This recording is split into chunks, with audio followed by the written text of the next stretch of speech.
நண்பர்களே வணக்கங்க. இன்றைக்கி நான் என்ன செய்ய போகிறேன்னு பார்த்தீங்கன்னா அருமையான டிஷ் ஒன்று செய்ய போகிறேங்க. அருமையான டிஷ் என்னன்னு கேட்டிங்கன்னா கேஎஃப்சி சிக்கன் கேள்விப்பட்டிருப்பீங்க, கேஎஃப்சி கத்திரிக்காய் கேள்விப்பட்டிருக்கீங்களா? இன்றைக்கி நான் செய்ய போகிறேன் கேஎஃப்சி கத்திரிக்காய். இன்றைக்கி செஞ்சு எப்படி அருமையாக செஞ்சு சாப்பிட்லான்னு காட்டுவோம் வாங்க. பார்த்தீங்கன்னா இப்போ கத்திரிக்காய் தான் முக்கியமாக இதுக்கு தேவையா. இப்போ கத்திரிக்காய் வந்து நான் மார்க்கெட்டில் போய்ட்டு காயில் 12 ரூபாய்க்கு வாங்கிட்டு வந்தால் கத்திரிக்காய் அப்படியே ஃப்ரெஷ்ஷாக இருக்குது பாருங்களா. அந்த கலரை பார்த்தீங்களா தெரியும், அப்படியே இயற்கையான உரம் போட்டு வந்து கத்திரிக்காய் இது வாங்கிட்டு வந்திருக்கோம். பார்த்தீங்கன்னா இது வந்து இஞ்சி பூண்டு பேஸ்ட்டு அரைச்சி வச்சுருக்கோம். பேஸ்ட்டு இது வந்து காஞ்ச மிளகா இருக்குது தெரியுமா, காஞ்ச மிளகா வந்து அப்படியே பேஸ்ட்டு மாரி அரைச்சி அப்படி வச்சுருக்கோம். அவ்வளோ நல்லா காரமாக இருக்கும்.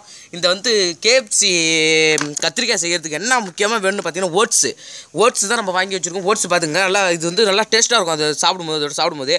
மைதா மாவு, இது வந்து கரம் மசாலா, இது உப்பு, மஞ்சத்தூள், எலுமிச்சப்பழம், முட்டை ஒன்று வச்சுக்க வேண்டியதான். அப்போ தான் அதோட ஒட்டி நல்லா சாப்பிட்றப்போ அப்படியே ருசியாக இருக்கும் சாப்பிடும்போது டேஸ்ட்டாக. இப்போ நம்ம அதை தான் செஞ்சு நல்லா சாப்பிட போகிறோம் வாங்க. நண்பர்களே, கேஎஃப்சி கத்திரிக்காய் செய்கிறது பார்த்தீங்கன்னா கத்திரிக்காய் வந்து எண்ணெயில் போட்டு இப்போ எடுத்திங்கன்னா வச்சுங்களா, உள்ளே வந்து அது வந்து வேகாது. அதனால் என்ன செய்யணும், நம்ம லைட்டாக வந்து உள்ளே அந்த டேஸ்ட்டோட அந்த மசாலாலாம் இறங்கணும்னு வச்சுங்களா, லைட்டாக நம்ம இப்படி இதுமாரி கீறி விட்டுக்கணும் இந்த கத்திரிக்காயில். அப்போ தான் அந்த மசாலாவும் உள்ளே இறங்கும். நல்லா அந்த எண்ணெயில் போட்டு பொரிச்சு எடுக்கும்போது அப்படியே வெந்துடும், சீக்கிரமாக வேகும், நல்லா டேஸ்ட்டாக இருக்கும் உள்ளே மசாலா இறங்கிறதுக்கு அதுக்கும். அதனால் லைட்டாக இப்படி கீறி விட்டுக்க வேண்டியதான் கத்திரிக்காய் நல்லா ஃப்ரெஷ்ஷான கத்திரிக்காய் எல்லாமே பார்த்தீங்கன்னா பார்த்தாலே தெரியும். அப்படியே கலரை பார்த்தாலே நீங்கள் பார்த்து ஷார்ப்பாக கீறுது, கத்தி நல்லா ஷார்ப்பாக இருக்குது. இல்லை கத்திரிக்காய் உள்ளே பார்த்தீங்கன்னா விதை இருந்தால் கத்திரிக்காய் முத்தின கத்திரிக்காய்ங்க. விதை இல்லாமல் அப்படியே பிஞ்சு கத்திரிக்காவை தேடி பார்த்து எடுத்து வந்த கத்திரிக்காய் அது. அப்படி பார்த்தீங்கன்னா அம்மா அருமையாக இருக்கும். அப்படியே போட்டு பொரிச்சு எடுத்து சாப்பிட்டு பாருங்கள், அப்படி அம்மா அருமையாக இருக்கும். நண்பர்கள் இப்போ பார்த்தீங்கன்னா குழந்தைங்க சின்ன பசங்களாக இருப்பாங்க தெரியுமா, அவங்களாம் பார்த்தீங்கன்னா அந்த கத்திரிக்காய் வந்து பிடிக்காது, அவ்வளோவா அந்த விரும்பி சாப்பிட மாட்டாங்க. இதே நீங்கள் அந்த கத்திரிக்காய் வந்து வித்தியாசமாக நாங்கள் செய்கிற மாதிரி கேஎஃப்சி கத்திரிக்காய் மாதிரி வித்தியாசமாக வச்சு செஞ்சு கொடுத்தீங்கன்னு வச்சிங்களா, திரும்ப நீங்கள் எப்போ செஞ்சு கொடுக்கலினாலும் அவங்க செஞ்சு தாங்க அப்படின்னு சொல்லி கேட்டு சாப்பிடுவாங்க. அவ்வளோ அருமையாக இருக்கும் நாங்கள் செய்கிற மாதிரி செஞ்சு கொடுத்தீங்கன்னா. நல்லா கட் பண்ணியாச்சு வாங்க. அடுத்தது மசாலாலாம் போட்டு கலக்கணும்.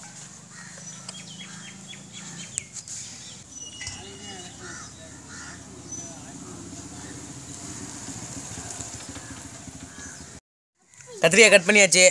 இப்போ வந்து இதில் மசாலா கலந்து கத்திரிக்காய் மசாலா செஞ்சு பொரிச்சு எடுக்க போகிறோம். மசாலாவுக்கு வந்து இப்போ வந்து இஞ்சி பூண்டு பேஸ்ட்டு இதில் போட வேண்டியதான்.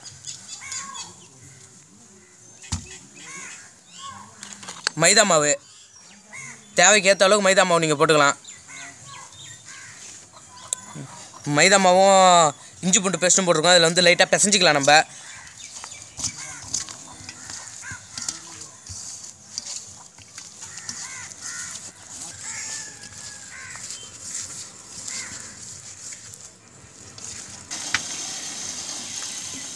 இப்போ வந்து மைதா மாவையும் இஞ்சி பூண்டு பேஸ்ட்டு நல்லா கலந்தாச்சு. இப்போ நான் வந்து அரைச்சி வச்ச இதை சாந்தை எடுத்து போட போகிறேன். இது அப்போ தான் நல்லா காரமாக இருக்கும், சாப்பிடும்போது நல்லா டேஸ்ட்டாக இருக்கும்.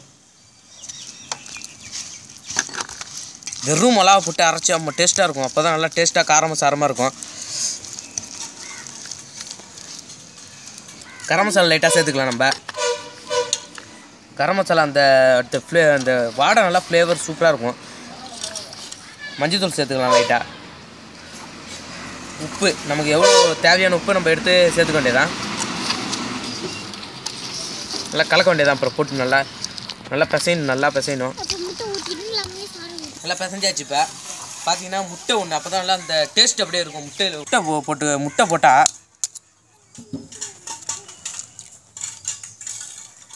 முட்டை இப்போ எதுக்கு போடுறோன்னு பார்த்தீங்களாங்க, அந்த கத்திரிக்காயில் வந்து அந்த பேஸ்ட்லாம் நல்லா அப்படியே இறுக்கி ஒட்டுறதுக்கு. அதுதான் முட்டை நல்லா ஒட்டும் அப்படியே போட்டு பிசைஞ்சா. இந்த முட்டையோட போட்டு இந்த பேஸ்ட்லாம் அப்படியே ஒன்றா ஒட்டி இந்த இதில் ஒட்டினா தான் நல்லா டேஸ்ட்டாக இருக்கும். அப்படியே ஒட்டி சாப்பிட்றது சூப்பராக இருக்கும். தண்ணியாக இருக்கிற மாரி இருந்துன்னு வச்சுங்க, மைதா லைட்டாக கலந்துக்கலாம்.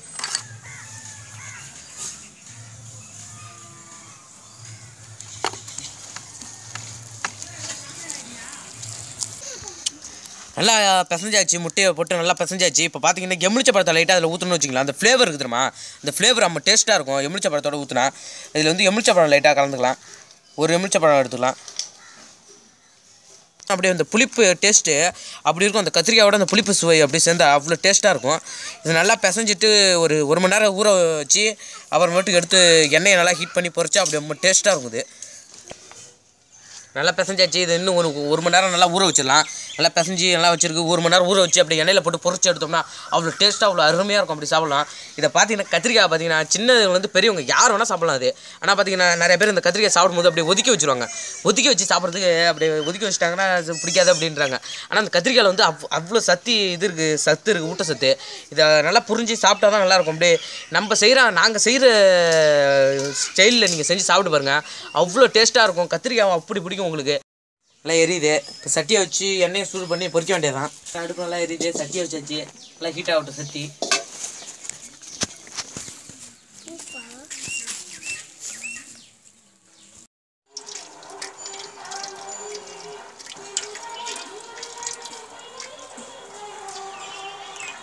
நண்பர்களே இப்போ பார்த்தீங்கன்னா அடுப்பு நல்லா எரிஞ்சிட்டு இருக்குது. எண்ணெய் ஊற்றி வச்சு நல்லா ஹீட் ஆகிட்டு இருக்கு. எண்ணெய் ஹீட் ஆகிட்டு இருக்கு. அடுப்பு நல்லா எரியுது. இப்போ எண்ணெய் நல்லா காஞ்ச உடனே அப்படியே ஓட்ஸில் அப்படியே நம்ம என்ன செய்ய அந்த கத்திரிக்காய் கேப்ஸ் ஸ்டைல் கத்திரிக்காய் எடுத்து அதில் அப்படியே போட்டு நல்லா பெரட்டி அதை எடுத்து பொரிச்சு எடுத்து அப்படி சாப்பிட போகிறோம். நம்ம அருமையாக இப்போ எண்ணெய் நல்லா காயிட்டோம். நண்பர்களே பார்த்தீங்கன்னா இதில் நல்லா மசாலாவில் போட்டு நல்லா ஊறிடுச்சு. 1 மணி நேரம் நல்லா ஊறினது அப்படியே எடுத்து நம்ம என்ன செய்ய போகிறோம்னா இப்போ இன்னும் கொஞ்சம் நல்லா மசாலாவோட நல்லா அப்படியே பெரட்டி எடுத்துகிட்டு ஓட்ஸில் அப்படியே ஓட்ஸில் இப்படி எடுத்து இதுன்ட்டு நல்லா ஒட்டணும். ஓட்ஸ் எல்லா இடத்துலையும் அப்படியே ஒட்டி இதுனா தான் அப்படியே பொரிஞ்சு எடுத்தோன்னா மொறுன்னு இருக்கும். எல்லாத்தையும் அப்படியே எடுத்து வச்சுக்க வேண்டியதான். அப்போ தான் எடுத்து நல்லா எண்ணெய் காஞ்சோன்னு எடுத்து போட்டுடலாம்.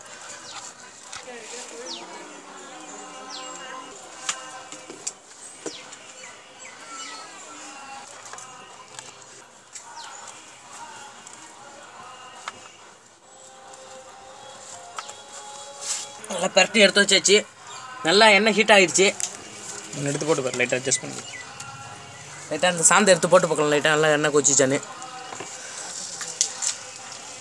நம்மள பார்த்தீங்கன்னா இதில் லைட்டாக போட்டு நல்லா பொரிஞ்சிச்சு. எண்ணெய் நல்லா காஞ்சிச்சுன்னா பார்த்தோம். இப்போ என்ன பண்ண போகிறோம்னா அதை எடுத்து இப்போ தடை வச்சுது அதை எடுத்து அப்படியே போட்டோம்னா நல்லா எடுத்து நல்லா பொரிஞ்சு சூப்பராக இருக்கும்.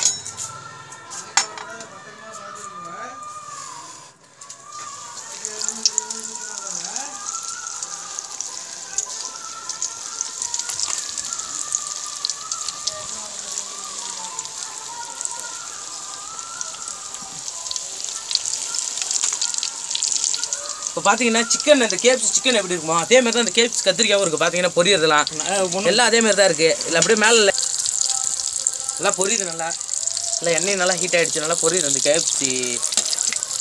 இந்த சைடு திருப்பி போட்டுக்கலாம். அப்படியே வாடை அப்படியே சிக்கனில் இருக்கும்ல அதே வாடை தான் காட்டிட்டு ரொம்ப டேஸ்ட்டாக இருக்கும். அதை சாப்பிட்டு பார்த்தீங்கன்னா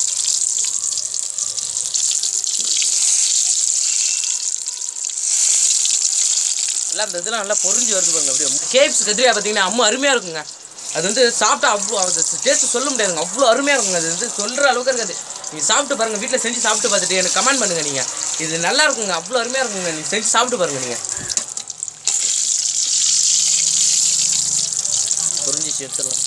கேப்ஸ் கத்திரிக்காய்லாம் வெந்துருச்சு. பார்த்தீங்கன்னா தெரியும் அந்த கலர் அப்படியே மொறுமொறுப்பாக அந்த கலர்லாம் நல்லா கறி அழகாக செம்மையாக இருக்கு பாருங்கள். இது எடுத்து பார்த்தீங்கன்னாலே தெரியும் அப்படியே சிக்கன் மாரியே தான் இருக்கும்.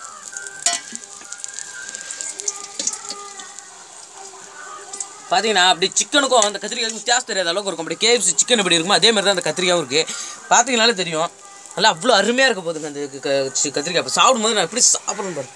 நண்பர்களே கேப்ஸ் கத்திரிக்காய் அப்படியே ரெடி ஆகிடுச்சு. அப்படியே மொறு அந்த இதில் மேலே உள்ள அந்த இதெல்லாம் பொரிஞ்சு அப்படியே வந்துட்டு பாருங்க.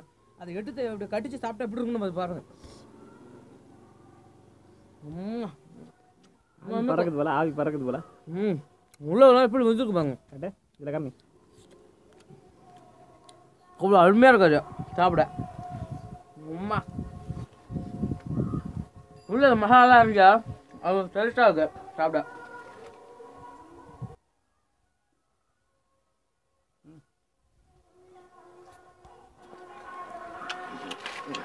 இந்த வீடியோ உங்களுக்கு பிடிச்சிருந்தா லைக் பண்ணுங்கள். பிடிக்கலன்னா சப்ஸ்கிரைப் பண்ணுங்கள்.